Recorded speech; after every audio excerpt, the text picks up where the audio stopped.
Today, many students go to college with numerous questions about their faith, yearning to know if the seed planted in them as a child is both true and practical. Using the miracle on the road to Emmaus as a model, young adult ministers conversed weekly for 3 months with college students about the most pressing questions they had about the Catholic faith. As they journeyed together virtually, something amazing happened. Doubts disappeared, fears faded, and Jesus revealed that He is still alive. Hearts Burning Within Us, the latest book from Patchwork Heart Ministry, is a result of that grace-infused conversation. It is the perfect back-to-school gift for recent high school graduates and current college students. Get your copy for them today at patchworkheart.org or by calling 424-704-3278. That's 424-704-3278.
Welcome to the Sowing Hope podcast. This is a show all about implanting hope in our hearts. I'm Bill Snyder, joined by my friend Ann DeSantis. We're glad you're here for our uplifting conversation about faith and how it sustains our hearts through all the seasons of life. Thanks for walking with us. Hello, welcome to the Sowing Hope podcast here. My name is Ann DeSantis. I'm the co-host. And my other host, Bill Snyder, is not able to join us this evening. So from myself and from Sowing Hope and Patchwork Heart Ministry, we wish all of you our best and thank you for joining us here on this podcast. As I have an amazing guest with me, I have Ellen Mongan. She is a Catholic wife, mother, and author. Now, before we begin, I would love to read her beautiful bio. Is that Ellen Mongan is an author, blogger, speaker, and Wow Mom podcast host, founder of the Little Pink Dress Ministry, author of Wow Mom Bible Study. Ellen Mongan has walked down the road of motherhood for over 4 decades. This journey birthed her ministry. She is a woman of wisdom, teaching the younger generation how to navigate through their own unique path of motherhood. Ellen is a published author and has a new Bible study called Wow Mom. Ellen is a fabulous speaker and can speak on any aspect of life for women. Contact her for bookings. Ellen, thank you so much for joining us on Sowing Hope. Thank you for having me. I just enjoy it so much talking to the younger generation. That's what I like to do. Tell mothers out there that you're doing the most important job that there is, forming the next generation. Yeah, I totally agree. And, you and I both are beyond having little kids running around the house. And I know you have grandchildren. I don't have grandchildren yet. But it is such an important time to reflect on, that time of your 20s, 30s, or 40s where you're, raising those kids, and many of our people who listen to this podcast are moms, although I'm sure there's some people listening that are, male and also fathers or dads too, listening to us. And they're going to learn something from this podcast too. So why don't we start out with your own faith journey, whatever you want to share. Tell us about your family, your faith, and your life. Okay, sure. I was brought up a sheltered person and a Catholic schoolgirl, and I went to Catholic school from my 4th grade to 8th grade. Before that, as a family, my dad was a nuclear chemist. We moved every year. And so the nuns really formed within my soul the Catholic faith. And it was really stayed with me. But, as we all go into high school, we want to be popular. I don't know if you were like this, but I want to be popular. It wasn't really in vogue to say you're a smart person and have good grades, or to say that you knew the Lord Jesus Christ. So I kind of put my faith under a bushel basket, and I let my faith shine through my actions, but didn't speak about knowing a personal relationship with Jesus. I met the Lord when I was 7 years old in the Eucharist. So I didn't tell people that. I just kept that little secret. I was popular, had a lot of fun, enjoyed life. And, but then we're not all saints when we're in high school either, so I ended up praying about what college to go to. And my parents moved south. And I was in Louisville, Georgia. It was like Mayberry, if y'all know Mayberry. It's one of my favorite shows all the time. At the time from Illinois, it didn't seem that neat. And I actually went to Georgia Southern for 3 days. And there was drugs, drinking, and sex at the college. And I was like, oh my word, I'm a Catholic schoolgirl. I want to leave. So I left after 3 days. And then I went to another college a few semesters later. It was in Tampa. And I found the same thing to be true. So I said to my parents, I really would rather go down and be a stewardess. I thought that was a safer career. And it was. And believe it or not, it was safer to be with the adults that weren't doing drugs, drinking, and sex because they were flying the plane. So I became an Air Force stewardess. And married my roommate's cousin, which is Patrick Mongan. Peggy Syke was my roommate. And we became cousins, and we were roommates, now we're cousins. And I ended up giving my heart back to the Lord when this is how it went. We married, we got dated, we started dating in October. I knew him a couple of years before. Married in the next, I got married in May and got married the next May. And we ended up having a boy and a girl. And it was like the perfect life here. I lived in suburbia. My husband's a physician. I have a boy and a girl. It's like the perfect life, no dog. And so what ended up happening was I gave my heart back to the Lord. I was so happy that I had just such a fulfilled life. You all think of the perfect life as like a boy and a girl and a husband. And so what happened was I came back through the charismatic renewal. If any of y'all know about it, it's one of the ways of walking with the Lord in the Catholic faith. And I did, and then I prayed so hard that if Pat were to find Jesus, my husband, because he wasn't a believer, he was actually a pagan. If Pat will find Jesus, I will give up my diamond ring. So Pat found the Lord, and my diamond ring went to a ministry, and I kept no ring on my finger. No, I mean, not a ring, I had a band, but I had it till I got this just a few years ago. I don't know if you can see it. Maybe not. It's a pearl. And Beautiful. I asked the Lord, I said, I really think I want a ring now. It's 40 years later. I'm married 48 years. I think I want a ring now. And I don't want to just have someone else's ring or my mom's or, And so God told me to get a pearl, because to give your heart to Jesus, you find the pearl of great price. Mm-hmm. You can't trade that for a piece of jewelry, because jewelry comes and goes. Sometimes you can lose your diamond even, but you can never lose the anointing that God gave. So Pat became a deacon in the Catholic Church. But I'm getting ahead of myself. He did not find the Lord when he said. So the ring went away, and then Pat went. So we moved to Vernal, Utah, and Pat went to practice there.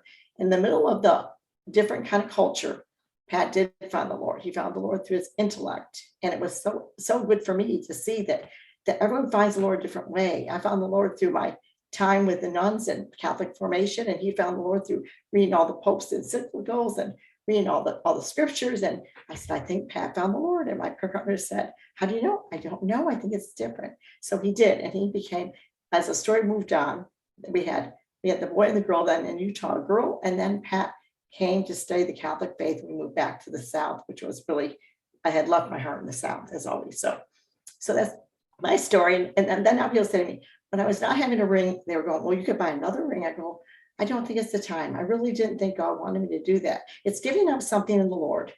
Then you want it back. We're all like that. We give something and we say, now I'd like it back.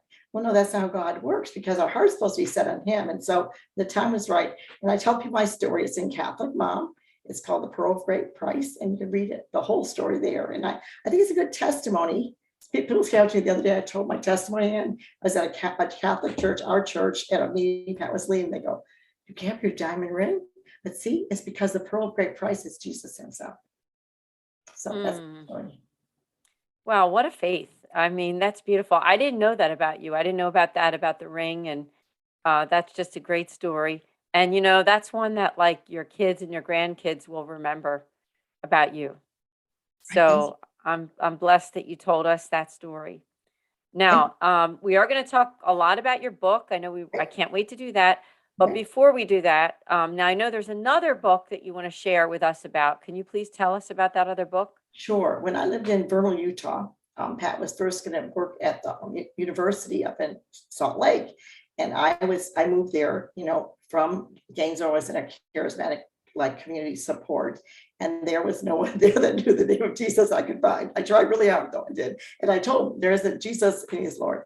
But I set up an apartment. I don't do winters, and I was with two small children. One was 2 and one was 3 or something like that. And I wrote this book in like a week, and that's why I always share about it, because in the book, while I'm on the Bible study, it says, find time with your children to play with them. Mommy, play with me. Because the best toy you can have for a child is being animated. And so this book is in this book, it alludes, mom, it talks about, the other book, which is Mhm. I Play With Me, because it says take a chapter and be there. You don't want to be a mother that's you're their best toy and they want you at their beck and call.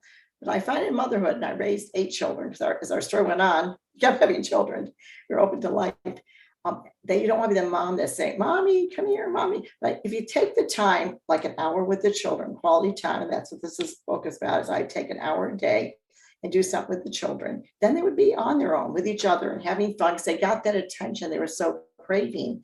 And they acted, if I'd say like even my prayer time, and I go, I'm going to take an hour prayer time from 10 to 11, Lord. I'm going to set the kids with puzzles. And if they don't need me, I was right there with them. I will be able to do my prayer time. And some days, how they need you to stop an argument or do, but I always had my prayer time.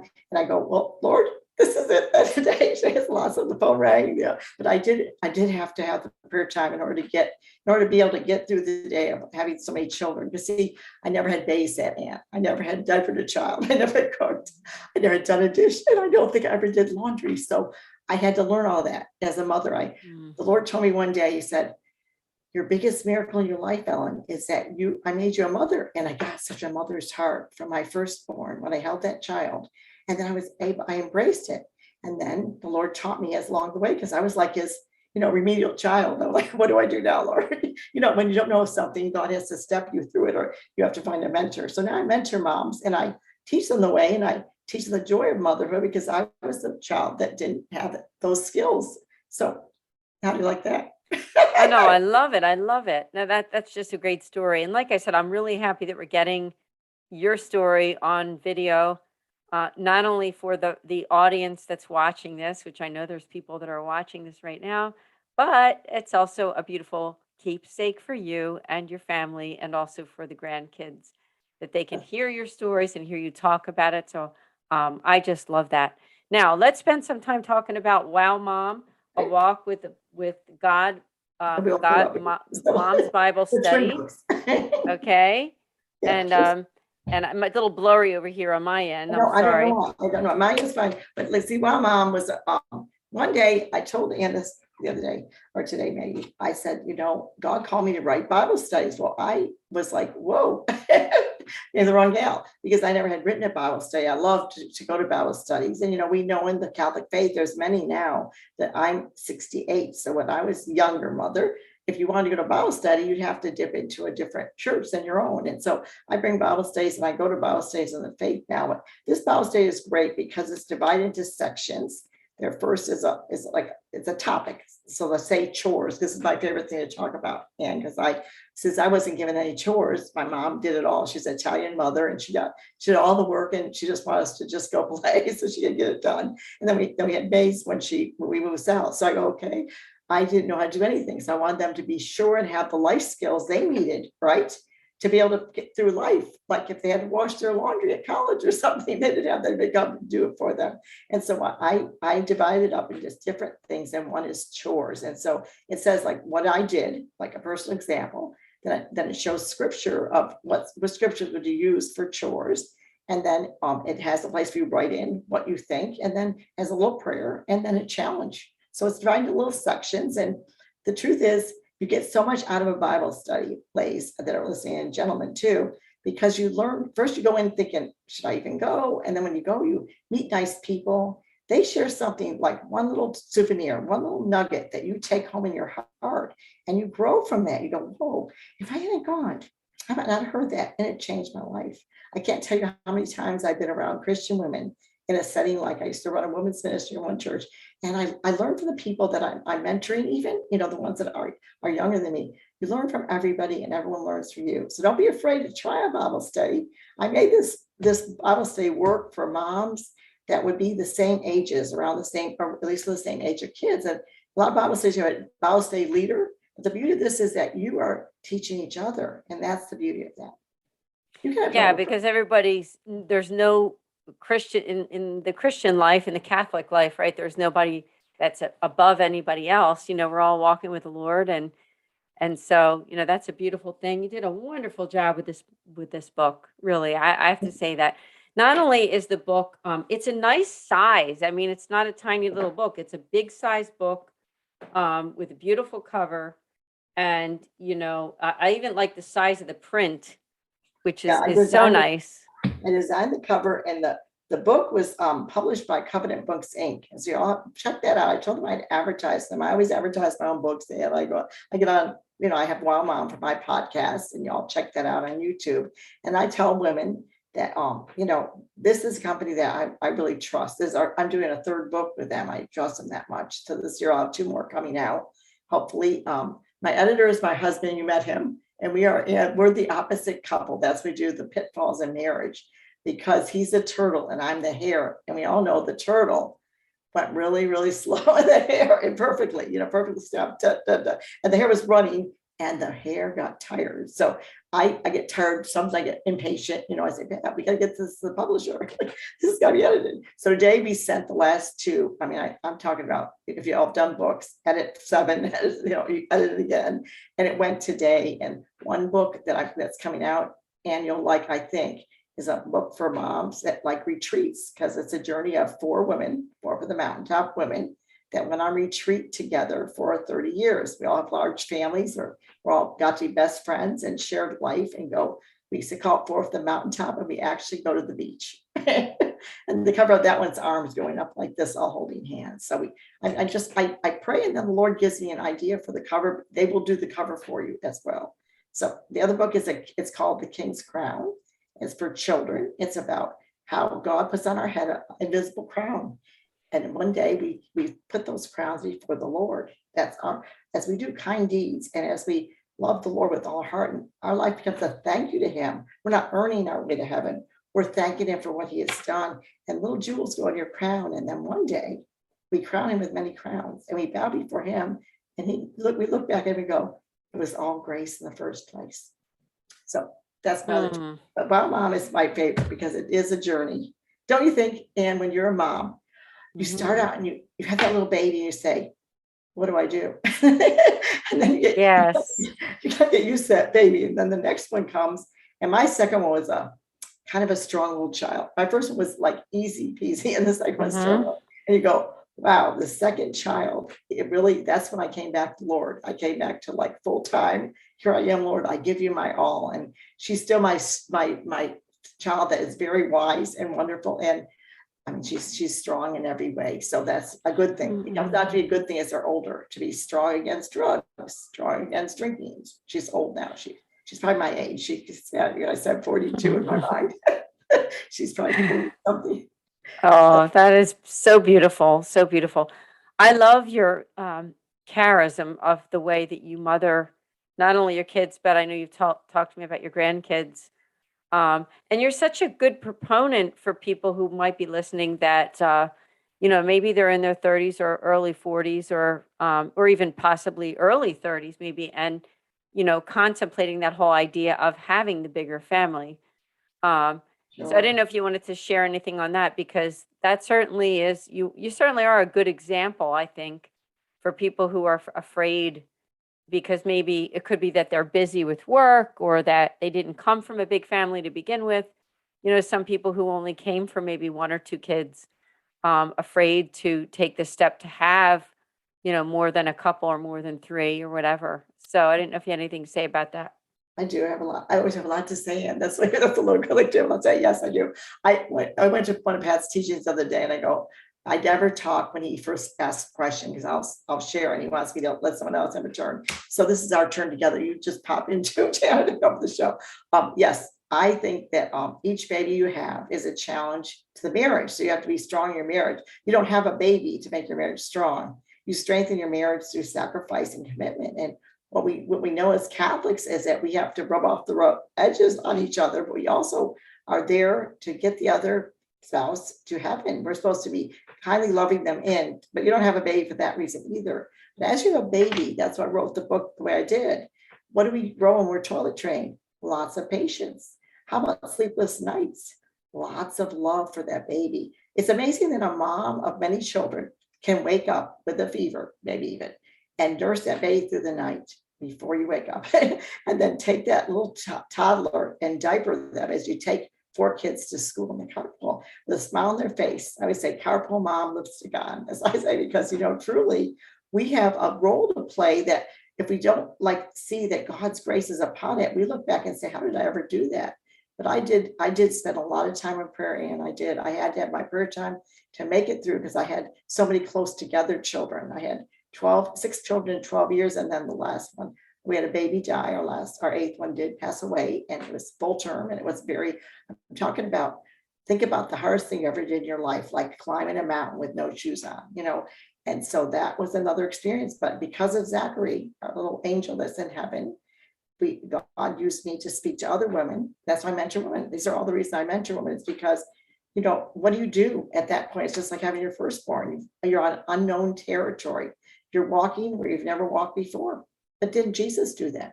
Didn't he do that as well? He had to walk. He knew he came to die. Our priest said about this Sunday. He came to die, but he didn't really, I don't know if he was still on the unknown. He's still fully human, fully God. He knew, but then knowing, like say about having a baby, and then you actually have the baby. So you can know, but then you actually do. And you know what? There's a difference there, somewhere between the mountain and the molehill. Yeah, that's beautiful. So well said. And I think it's a great encouragement for families when they can hear someone like you give encouragement that, there's so many beautiful pluses to having kids, right? And to having more than a few too. Let me share this. When we were raising the children, we were very tired. There's a lot to do. We went to every game, how you do as a mother. But now that we're older and we have the grandkids and we watch our children, not so much even the grandkids, which you love with all your heart, watching your own children become your best friends and watch your own children love each other so much and be there for each other. Unfortunately, I have arthritis, and so I wasn't able to watch all my grandbabies. A lot of grandmas watch the grandbabies. I was able to help with the first 2, but then I wasn't able to. But my children watch each other's. It's kind of almost better. If you have 2, there's only 2 helpers, but I have 4 girls and 3 boys, and we all kind of live in the same neighborhood, minus a few. And I see them have someone else's child, and I have Maggie today. Do you want to go to the park? And I tag along where I can, because they all know how to mother from watching. I didn't with me, and because I didn't have those skills to begin with, I didn't care which way they did something. I said, as long as the job gets done, I didn't care if we got it. Yeah, there wasn't a to-do list. Yeah. I So- understand what you mean by that. Yeah, absolutely. So just get the job done. And I wasn't, some mothers are more picky than others. That's not a wrong thing. If my children would have excelled me, that they do everything better than I would have done. They throw all the events are at my second oldest daughter's house, or my oldest daughter in this neighborhood. We have Sunday dinner, and we get together, and we laugh, and we have some wine, and we cook good meals, and we're a cooking family. That was one of the things in the book. All the kids learn to cook, and they all cook together. And sometimes we bring a dish, and someone hosts. I don't know. There's blessings. When you look at something, you say, I always share about a Christmas package, and you say, I want the one with the pretty bubble. But when you're doing the motherhood journey, you don't always feel like you're getting the present with the pretty bubble. Sometimes you're getting a dirty diaper may spit up on your blouse. And I'm like, those who know me know that I don't like spit up on my blouse, but I did bear with that patiently. But you know what? The present, as it unwraps and opens, you begin to see that this is a treasure that you didn't even know was there. So it's a growth though. Don't you think? And the first child you have, you're overwhelmed. Then you have the second one, you're overwhelmed again. By the time you get to the seventh one, driving those carpools in your 40s, you think, well, you know what? God is. You did an amazing job. I just want to say that this is a great book for the holidays. And so, consider getting the Wow Mom, A Walk with God, Mom's Bible Study on Amazon, and purchasing it for a friend of yours, one of your kids, a neighbor, somebody at church, or just getting a bunch of them and hosting some people at your house or online. You don't even have to do it at your house. You could do like a Zoom meeting, right? Where you can Okay. have everybody buy the book and then meet on Zoom. So Good. I think it's a great idea. But yeah, I want to thank you for all you do, who you are, and love that you give, because that's really what all of it is all about. It's just to being open to the Holy Spirit and being open to God's will in your life. And yeah. If you want to contact me, or I think the book is on my website, but I think better to get it on Amazon or at the other places, which is Barnes and Noble. And my website is ellenmongan.com. See, now this is, I'm not good at. ellenmongan.com is my website. My emails is Ellen. So ellenmongan.com would be where you look. So please again, ladies, don't be afraid, right? Just step on the unknown. Don't you think, Ann? We both have done that. We've stepped on the unknown, and God always has more. He'll fill you with more and more grace. That's right. That's right. I want to thank you for being on the Sowing Hope podcast. Now, I would like to apologize because I know that my co-host Bill Snyder wanted to be here, but he's got a very busy December with some time away with family. And, he's got his first baby, little Elvin Francesco, and his wife Agnes. So he sends his best. And thank you, Ellen, again for joining us on Sowing Hope. Thank you for having me. And I'd love to send him a copy of this. I will send him for his Christmas. I think his wife will love it. Thank you so much. Now, for all of us here at Patchwork Heart Ministry, keep sowing hope into broken hearts. God bless. We'll see you next time. Thanks for listening to this episode of Sowing Hope on Patchwork Heart Radio. For more information about this podcast and our ministries, visit our websites, patchworkheart.org and DeSantis.com. You can also follow and interact with us on Twitter at PWH Ministry or Ann DeSantis 2.